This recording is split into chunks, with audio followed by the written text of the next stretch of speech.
السلام علیکم، آپ دیکھ رہے ہیں رضا شاہ ولاگس اور میں ہوں رضا شاہ. تو آج ایک دفعہ پھر سے حسین مشتبہ میرے ساتھ ہیں کیونکہ ڈسکشن اچھی کرتے ہیں. تو آج کا کیونکہ بڑا کیجول سا ٹاپک تھا تو ہم نے سوچا کہ کیجول سٹائل کے اندر بیٹھ کے آپ سے بات کرتے ہیں. تو آج ہم لوگ بات کریں گے شادی سے لے کر جیل تک کا سفر کس نے اور کیسے طے کیا اور کیوں ہوا ایسا. تو اس کے اوپر تھوڑی سی ڈسکشن کریں گے. جی حسین ویلکم. تھینک یو سو مچ. رضا صاحب کیسے ہیں آپ؟ میں بالکل ٹھیک ٹھاک. آپ سناؤ؟ میں ٹھیک ٹھاک. کیسی روٹین ٹھیک چل رہی ہے؟ ہاں جی، بس اب تو ویکینڈ انجوائے کیا اور اس کے بعد یہ خوشی مل گئی کہ ایک اور چھٹی آ گئی ہے ہماری زندگی میں. اچھا، یہ بھی ایک راز ہے جو کہ آپ کو بتائیں گے ویڈیو کے بیچ میں. آج کے ٹاپک کی طرف آتے ہیں. ٹھیک ہے.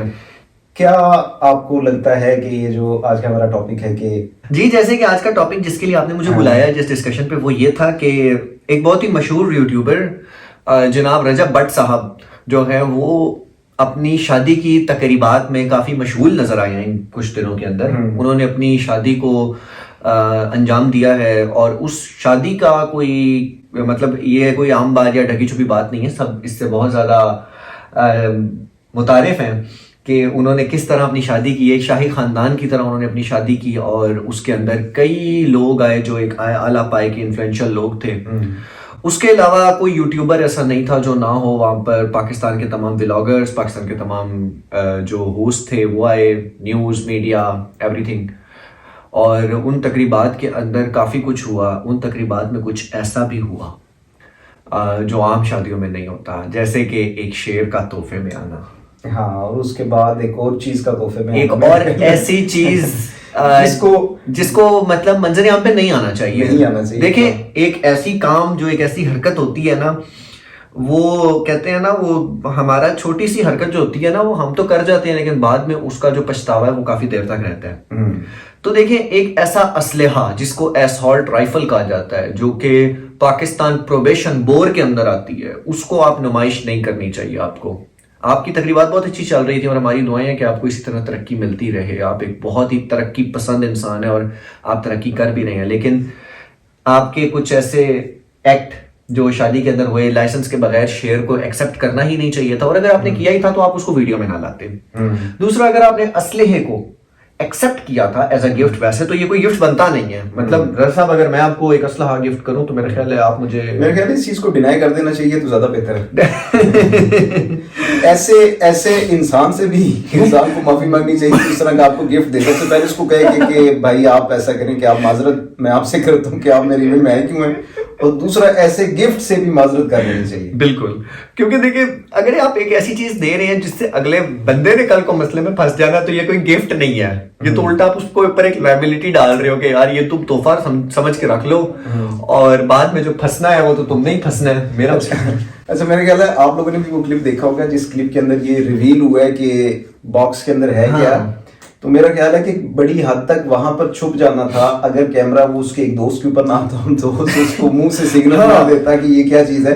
یہ اصل میں جو پھنسایا ہے رجب بٹ کو اس بندے نے پھنسایا ہے جس نے منہ سے اشارہ کر کے بتایا کہ اس کے اندر ہے کیا. اچھا، وہ کیا نام ہے ان کا؟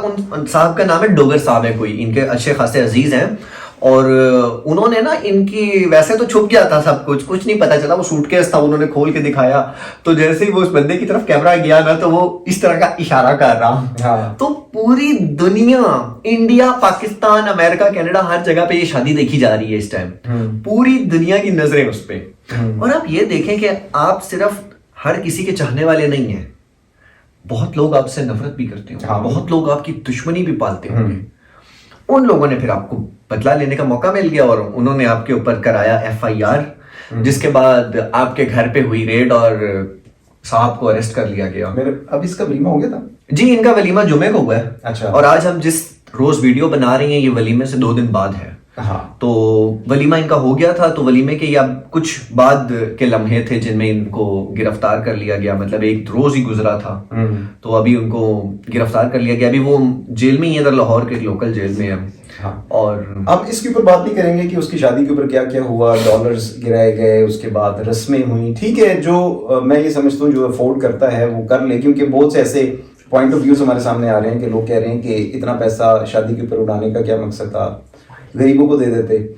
تو ایک شخص اس کو افورڈ کرتا ہے اور وہ سمجھتا ہے کہ مجھے اتنی دھوم دھام سے شادی کرنی چاہیے تو کر سکتا ہے، اس میں کوئی مذائقہ نہیں ہے. لیکن آج جو ہم لوگ صرف ایونٹ رپورٹ کر رہے ہیں یہی رپورٹ کر رہے ہیں کہ بعض اوقات آپ کے ایونٹ کے اندر کچھ ایسا ہو سکتا ہے جانے انجانے کے اندر. اگر ہم لوگ دیکھیں تو کوئی بھی ایسا نہیں چاہتا، وہ چاہے رجب بٹ ہو یا کوئی بھی ہو، جو کہ اپنی کسی بھی تقریب کے اوپر ہو اور وہ یہ نہیں چاہے گا کہ میرے ساتھ اس طرح کا انسیڈنٹ ہو یا پھر میں اس طرح سے پھنس جاؤں. لیکن معاملہ یہ ہوتا ہے کہ آپ نے خود بھی محتاط رہنا ہے، جیسا کہ حسین نے بھی ہمیں بتایا ہے کہ بہت سے آپ کے دشمن ہوتے ہیں، بہت سے آپ کے دوست ہوتے ہیں. کہیں پر اگر ان کو موقع ملتا ہے وہ اس ایشو کو ہوا دے دیتا ہے. ہاں جی. اور بس اب یہ ہوا ملنے کی دیر ہے کہ آپ پھر شادی والے کمرے سے جیل والے کمرے میں منتقل ہو جاتے ہیں. تو میرا خیال ہے کہ اس کے اندر بہت سی چیزیں ہیں جیسے خیالات سے حوالات میں چلے جاتے ہیں. خوبصورت کہ آپ کو نا جیسی آپ جب پبلک فگر بنتے ہیں تو آپ کو بہت سی چیزوں کے بارے میں سوچنا پڑتا ہے کہ یہ چیز کس طرح کا پرسپیکٹیو ڈالے گی. تو اس پورے کہانی کے پس منظر کے اندر اگر ہم لوگ دیکھیں تو اس ایک چھوٹے سے ایونٹ نے ایک بہت بڑا اثر ڈالا ہے اس کے پورے کریئر کے اوپر، جو کہ نہیں ہونا چاہیے تھا. لیکن سیڈلی اگر ہم لوگ دیکھیں تو یہ ہو چکا ہے. یہ دو ایسے کام تھے جو کہ اس سے ہوئے ہیں، تو شاید وہ چاہتا بھی نہیں تھا لیکن ہو چکے ہیں. اور فائنلی وہ ابھی تک تو جیل میں ہے. ہاں جی. ابھی ظاہر ہے وہ ضمانت اس کا جو پروسیس ہے وہ چلے گا کیونکہ سیٹرڈے بیچ میں آ گیا تھا، کورٹس بند ہوتے ہیں تو وہ کل اب ان کی ضمانت قبل گرفتاری یا جو بھی ہوگا. لیکن منڈے تو لاہور میں ویسے ہی پبلک ہالیڈے آ گئی. ہاں جی. لیکن وہ یہ ہے کہ وہ صرف سکولز کے اندر آئی ہے، باقی جو آپریشنل این جی اوز اور آرگنائزیشنز ہیں وہ چلیں گی اور اس میں ظاہر ہے پھر عدالتیں بھی کھلیں گی. تو پھر اس کے بعد جا کے جو بھی معاملات ہوں گے وہ ہوں گے. بہرحال یہ بات یہ ہے کہ اگر کوئی چھوٹی موٹی بات ہو نا تو وہ آج ہی ختم ہو جانی تھی، رفع دفع ہو جانا تھا. اصل معاملہ یہ تھا کہ معاملہ اسلحے کا بن گیا ہے. اور آپ یہ دیکھیں کہ جب آپ شادی یا ان موقعوں پر ہوتے ہیں نا تو اسلحے کی نمائش اگر آپ کرتے ہیں یا اسلحے سے آپ ہوائی فائرنگ کرتے ہیں، ایک تو اس سے نقصان کا خطرہ.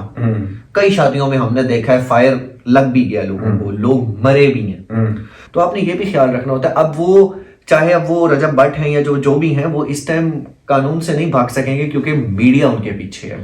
ویسے بھی میڈیا ہو نہ ہو، ایک بحیثیت شہری کسی بھی ملک کے اندر آپ رہ رہے ہیں تو آپ کو ذہن میں رکھنا چاہیے کہ قانون ہم سب سے اوپر ہے.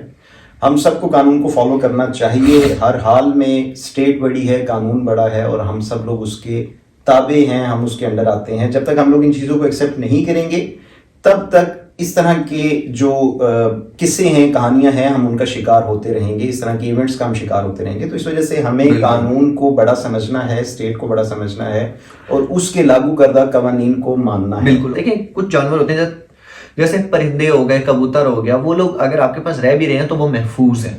محکمہ جنگلات نے انہوں نے پوری ایک لسٹ شائع کی ہوئی ہے کون سے آپ پرندے اور کون سے جانور گھر میں رکھ سکتے ہیں اور کون سے جنگلی ہیں جن کو آپ نہیں رکھ سکتے. تو ایک پوری وہ لسٹ ہے. لیکن اس کے باوجود وہ جو لائسنس دیتے ہیں وہ اس چیز کے اوپر دیتے ہیں، سب سے پہلے چیک کرتے ہیں وہ جا کے کہ کیا اگر یہ جانور آپ کے پاس ہے سیف ہے، اور اس جانور سے باقی شہری، یہ نہ ہو کہ شیر آپ لے ہیں اور آپ کے پاس انتظامات نہ ہو، کل کو وہ شیر ادھر سے نکلے اور باقی انسانوں کو خطرہ ان کے لیے بن سکتا ہے. تو اس وجہ سے یہ جو لائسنس بنایا جاتا ہے اس وجہ سے بنایا جاتا ہے تاکہ اس شخص کی بھی حفاظت ہو اور باقیوں کی بھی حفاظت ہو اور اس جانور کی بھی حفاظت ہو. کیونکہ جانور نے اگر رہنا ہے تو obviously اس کو ایک خاص قسم کے ماحول کی ضرورت ہے. اس نے کھانا پینا ہے تو اس کے مطابق وہ انہوں نے آپ کی فائنینشیل کنڈیشن بھی دیکھنی ہے کہ کیا آپ اس کو کھلا بھی سکتے ہیں، اس کے لیے اچھی جگہ بنائی ہے، سردیوں کا نظام، گرمیوں کا نظام. تو اس وجہ سے یہ ساری چیزیں ہیں. لیکن اس کہانی کو شارٹ کرتے ہیں. اب آج سنڈے ہے اور کل منڈے ہے. کل دیکھتے ہیں کہ عدالت اس کے اوپر کیا ایکشن لیتی ہے یا پھر رجب بٹ کے وکیل نے آگے اپنی کیا پلاننگ کی ہوئی ہے اور کس طرح سے انہوں نے اس کیس کے ساتھ ٹیکل کرنا ہے. تو میرا خیال ہے ایک اچھی ہماری ڈسکشن رہے گی اس ٹاپک کے اوپر. نیکسٹ ایک نیو ٹاپک کے ساتھ اور ایک برننگ ایشو کے ساتھ دوبارہ آپ کے سامنے آئیں گے. تب تک کے لیے اللہ حافظ.